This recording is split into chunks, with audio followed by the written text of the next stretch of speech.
I haven't had my cup of coffee today, so I'm going to do that if the place I want to go is open.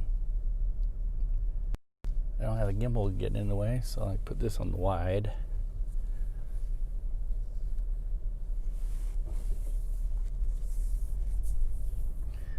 Oh boy, pretty exciting, huh? Driving around a strip mall parking lot.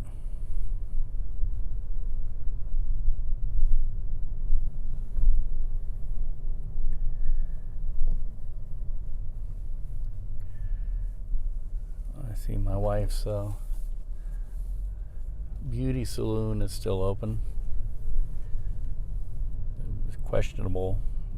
Seems like they've been going out of business, or they've been closing a bunch of stores, and I heard some time ago that they were going to go out of business, but I don't know. Who knows?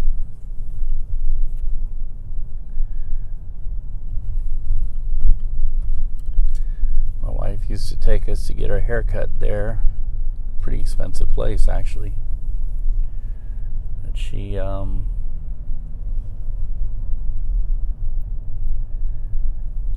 was pretty loyal to this one, the older lady from Vietnam. I think her name was Corey.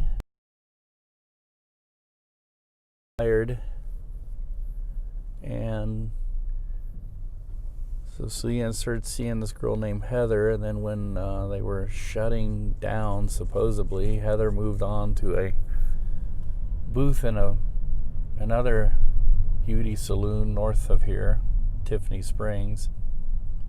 And I think she still sees her. Frankly, I would prefer to go back to, I can't remember her name, this friend of mine from YJ's. I like her a lot. But she doesn't really cut hair for a living. She just kind of, she did. She was a professional hairdresser, but she does it privately as a little extra income in her house. And I've lost contact with her, and now I go to Dubs in North Kansas City. A barber. That's all he is a barber, and I sometimes think that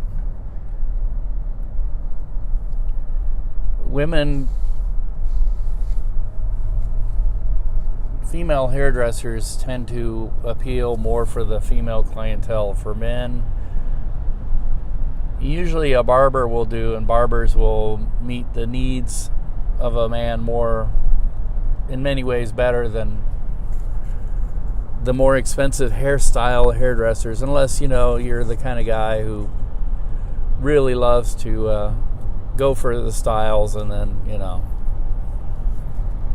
but most men, it's just like, yeah, just take it off. I need it to last about a month or two until I come again. That's the way I am. I don't have haircuts. They're more like hunting expeditions. If you can find it, mow it down. It's hard to take a little off the top when there's all there. When that's all there is a little on the top.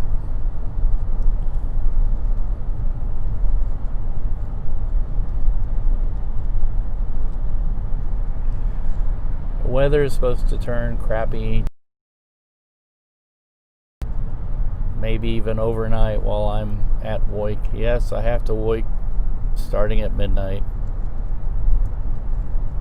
My lovely hours.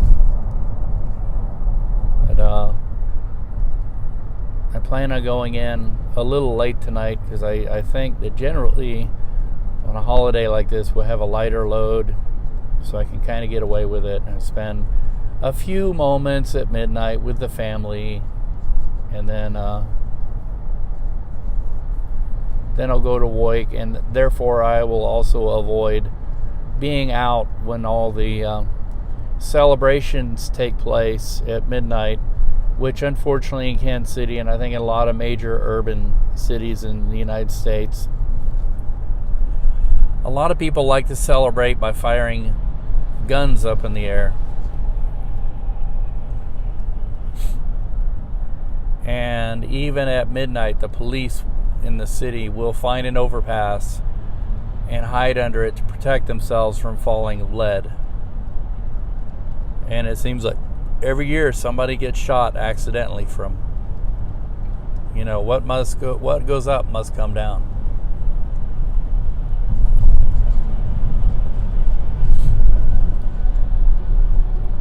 I don't know the dynamics of that. It seems like if you shoot a bullet up straight up in the air, although that assumes it's being shot up in the air straight. I think a lot of people can't even aim that right.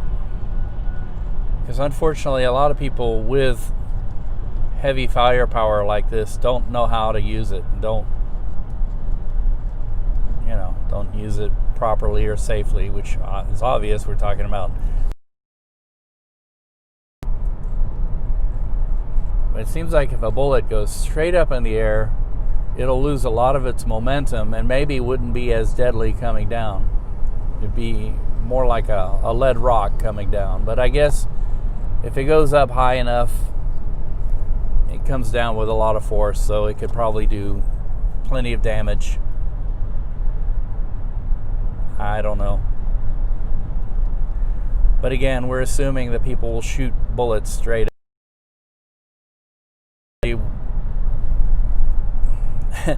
Again, I say it sounds like a joke, but even aiming at the sky, most people miss. And they shoot actually a trajectory that's bound to cause damage. A bullet will travel until it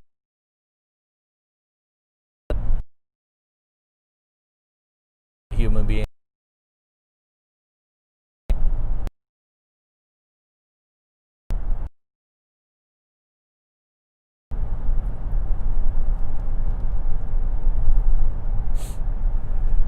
I am not the most fond of this holiday. As I say, most of the people who go out and celebrate are generally of two types. The wealthy douchebags who can afford the exclusive VIP cost of the parties, which can start at $6,000 for a one-night celebration, which to me is just, even if I had that kind of money to throw around, would be a tremendous waste of money and resources. Or the people who are just out of control in their lives. And those are the people who will get in their car drunk and they don't care what's what and what they're going to do, what they're going to do. And if you get in their way, then too bad for you.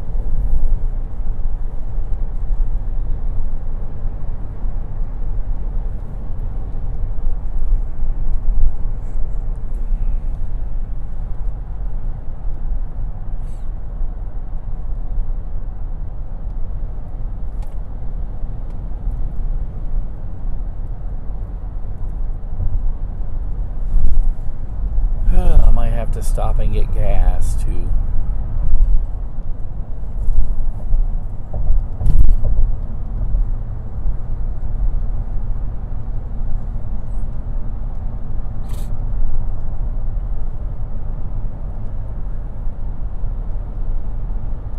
I always like this drive into the city.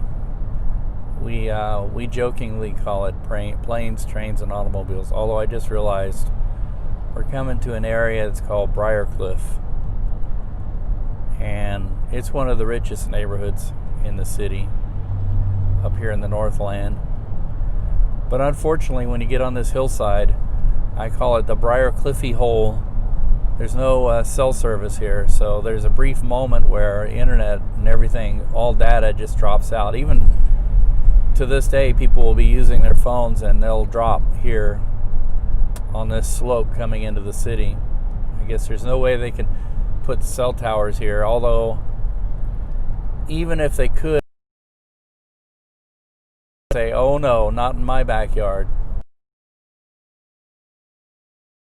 There's a house we just passed off to the left. It's a landmark. It's very beautiful. Lots of windows facing probably one of the best views of the city you can get. Looking out of over the Missouri River bottoms here. Well, we got through there without a big dropout. I don't know if it dropped, but it didn't indicate that my internet speed was down.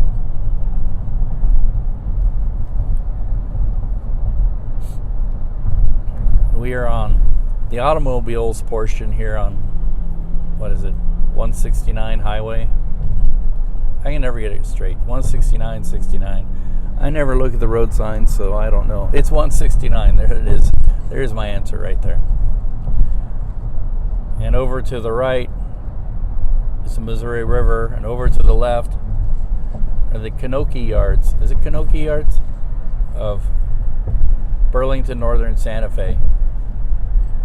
And then up ahead by downtown is the downtown airport, hence the name that me and the kids give it, Planes, Trains, and Automobiles. There's a lot of times we'll be driving here and there'll be an airplane flying over our heads, there'll be trains tooting next to us over here on the left, and if we get really, really lucky, there'd be even a boat on the river, tugboat or something. Although the ultimate is when the plane train comes through. The plane train is the weekly train that comes through out of Wichita, where Boeing has a plant, and they do a lot of the work on their, these days, 737 Maxes. They build the bodies and the wings and everything, and then they assemble them up in Seattle, but they ship them through here. And you could see the fuselages go by on a train. So it's like planes, trains, and automobiles, and then planes on trains. They've recently renewed that, but they haven't been doing that because the 737 Maxes have had problems with crashing.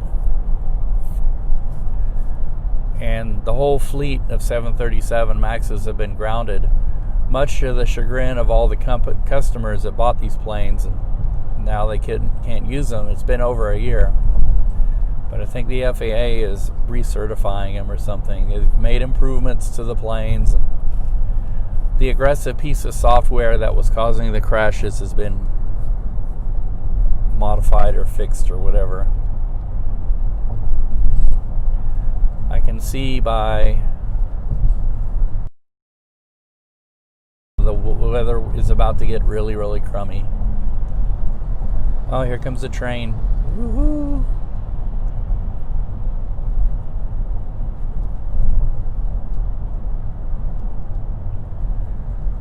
Just coming from across the river.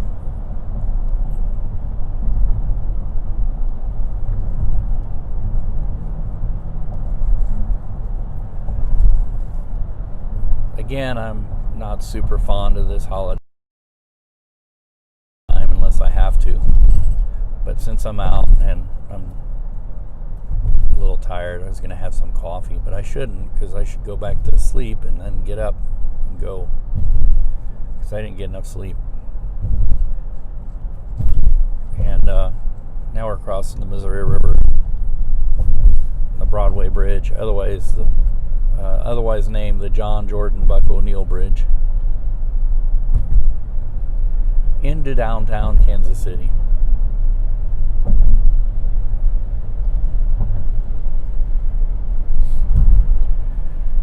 But one of the things I don't like, New Year's seems to be like, the New Year's Day seems to be the longest day of the year.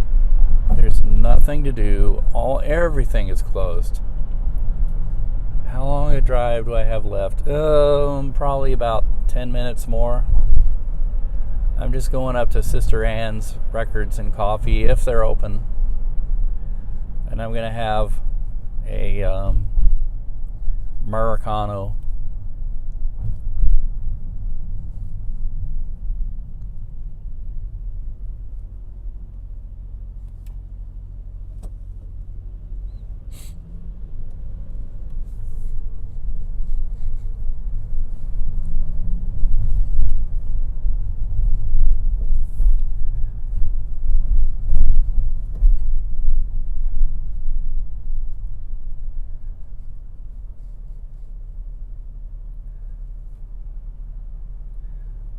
Yeah, where are you coming from?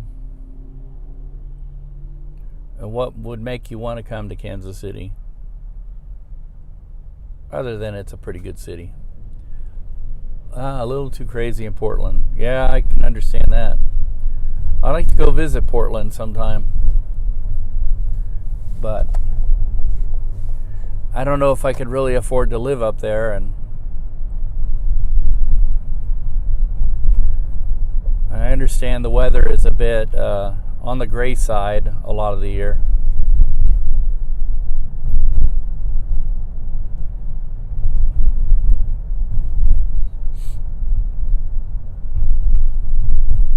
Come in the middle of summer. Yeah, I've been to Seattle in the middle of summer. It's beautiful in Seattle in summertime usually.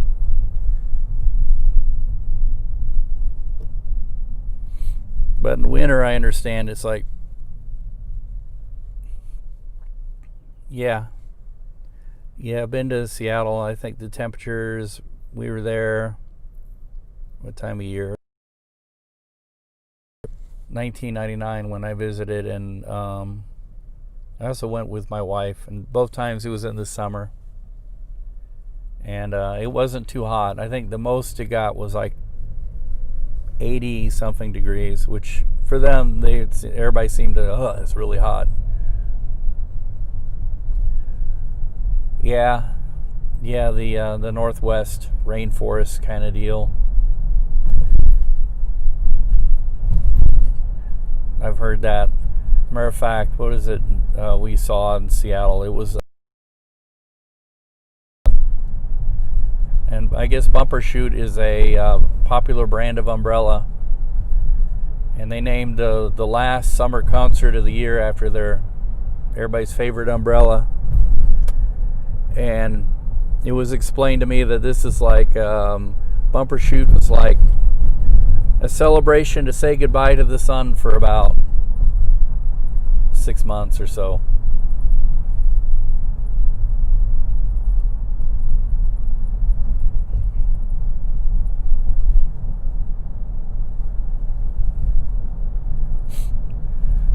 Yeah, we've been through Kentucky on our way to Florida. What is it? I'm really into Route 66, roadside architecture and stuff. And there's a place I want to visit in Cave City, which was one of the original TP motel courts.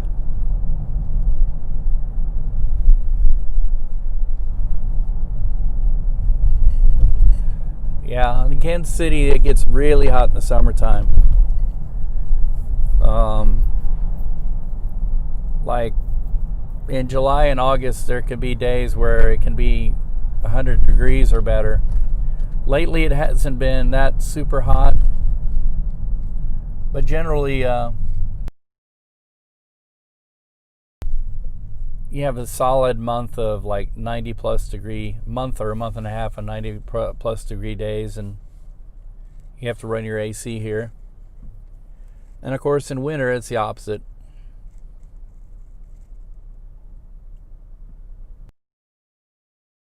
66, there's a lot of people who are really good about restoring things. So some of the better landmarks are either being fixed or restored. There are a few that are in danger, like the Twin Arrows in Arizona.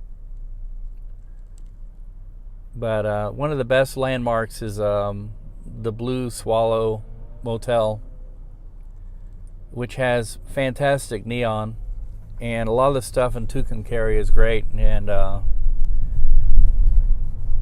like Tucumcari. A lot of the best sites I love in Route 66 are in New Mexico. Tucumcari, Albuquerque, and what's the name of that town? On the west side. I can't think of it. It's got some of the best neon on Route 66.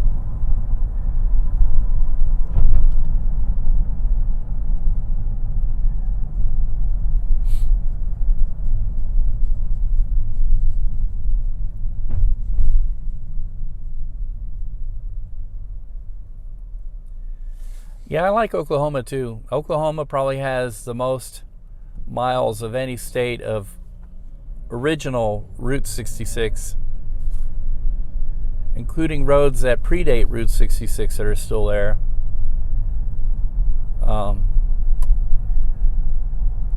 Some people go through Oklahoma and they're like, I don't like it so much. But I think Oklahoma has some of the best stuff.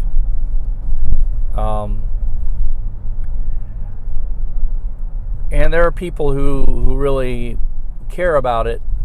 But there are a lot of places in Oklahoma where it's just like, I don't know, the attitude is sort of like, we don't care, you know. And so there's a lot of stuff that's in danger in Oklahoma.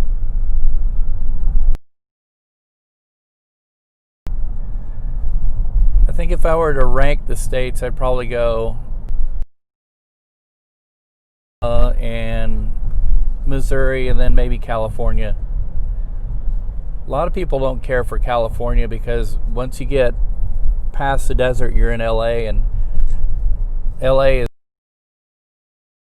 is the funny thing is, in California, if you start on the eastern part, which you can't travel because it's been in such bad repair that they've detoured a lot of that because of flooding and stuff.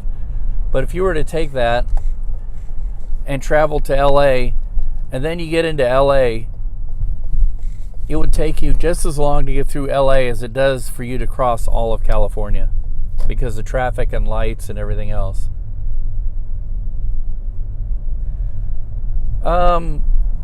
I've kind of skirted around Joshua Tree, so I don't know. I only know it by watching other people who visited. And Palm Springs I've been to a couple of times, and it's interesting. I sort of like Palm Springs for some reasons, but then, I don't know, there's other things that's kind of... I would love to go visit the Salton Sea.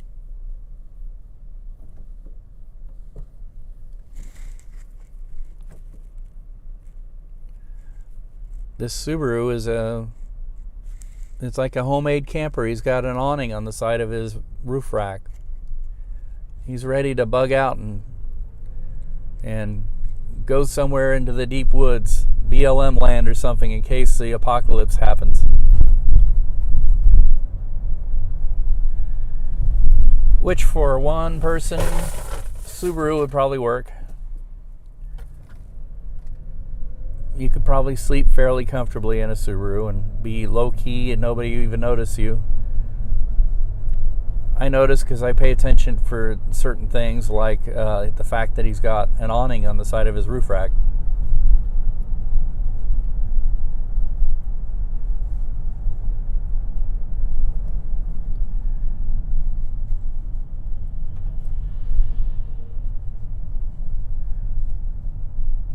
You're one of, what, the ones that like resorts, or one of those people that like the bug-out cars?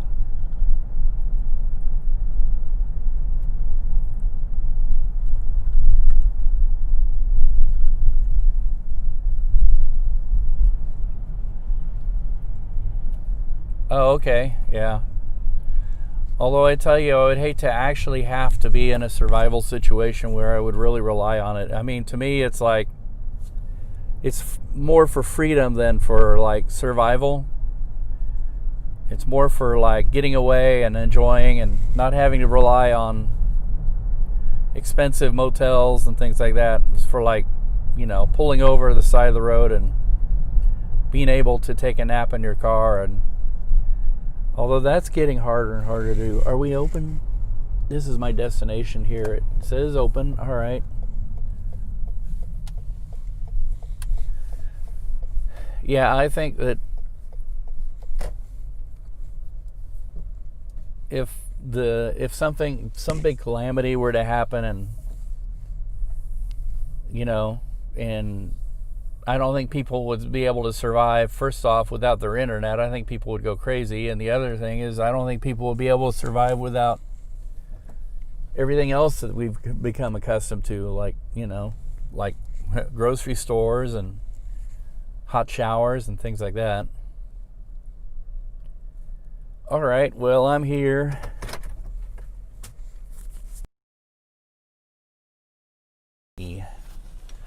So I'm going to end it here. Thanks for talking. Great company. I can never live in an SUV. No, I would need something. I would like to get a camper van with off-road capabilities, but would have a full shower and tanks and everything. We have a camper van and an Avion, which is a motorhome, but the camper van only has a toilet, doesn't have a shower. The Navion is fully self-contained. It's in the caves right now, stored for the winter, and we just got our camper van, which we call Melba. It's an old road track from 1993. That was our first motorhome. Then we got the other one because we got a good deal on it and traded something that was a piece of junk for it. And then Melba has been sitting, so we're going to start using Melba maybe in the wintertime as an alternate vehicle. And anyway, 93 Toyota motorhome, 21 feet, down by the river machine. I live in a van down by the river. Yeah. Yeah, I think our Melba could pass as a down by the river machine. 1993 road track, 190. All right, thanks, you too.